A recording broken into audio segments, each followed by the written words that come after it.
Welcome to my channel guys, Swathi official family. So ఈరోజు video ఏంటంటే మా అమ్మ ఫ్రైడ్ రైస్ చేయబోతుంది, చూద్దాం పదండి. సో ఇక్కడ చూసినట్లయితే క్యాప్సికమ్ కట్ చేస్తుంది. సో ఇంగ్రీడియంట్స్ అన్ని కట్ చేసేసింది, కొన్ని ఇందులో వేసింది. బీన్స్, క్యారెట్ ఇంకా క్యాప్సికమ్ ఇందులో వేసింది. సో ఆనియన్స్ ఇంకా కరివేపాకు ఇంకా గార్లిక్ పేస్ట్ అన్నమాట. ఇంకా రైస్ 1 minute బేకింగ్ చేసుకోవాలి. వెజిటేబుల్స్ అయితే ఉడికిపోయినాయి గాయస్, ఇంకా ఈ రైస్ ఉడకాలి.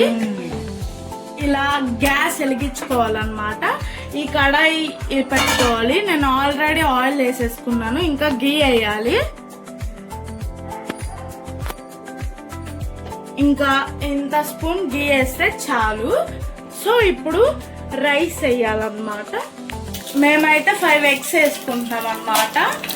మీకు సరిపడా వేసుకోవచ్చు, మాకు సరిపడా మేము 5 eggs వేసుకుంటాం అన్నమాట.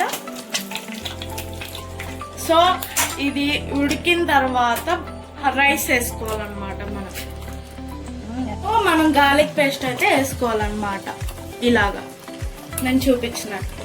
సో ఇప్పుడు ఆనియన్స్ అయితే వేసుకోవాలన్నమాట.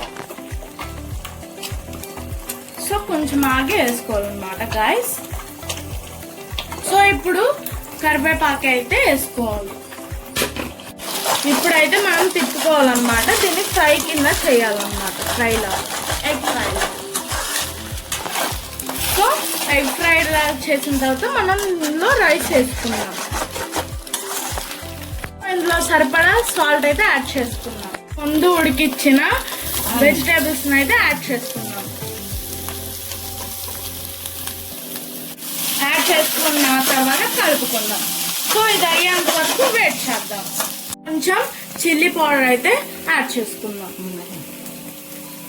మంచిగా కలుపుకుందాం. ఇప్పుడు ఇందులో ధనియా పౌడర్ అయితే యాడ్ చేసుకున్నాను నేను, మీరు కూడా యాడ్ చేసుకోండి. రైస్ వేసుకుని మంచిగా మ్యాగ్నేట్ చేసుకుందాం.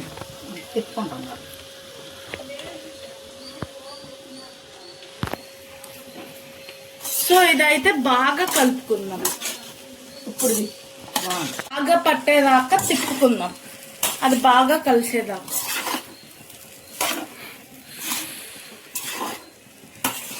సో మీ ఇంట్లో హోమ్ మేడ్ ఫ్రైడ్ రైస్ చేసుకోవాలంటే ఇలా చేసుకోవచ్చు.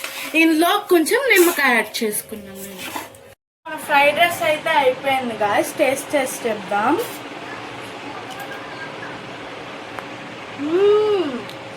సూపర్ ఉంది. మరిన్ని మంచి వీడియోల కోసం లైక్, షేర్ అండ్ సబ్స్క్రైబ్ చేసుకోండి గాయస్.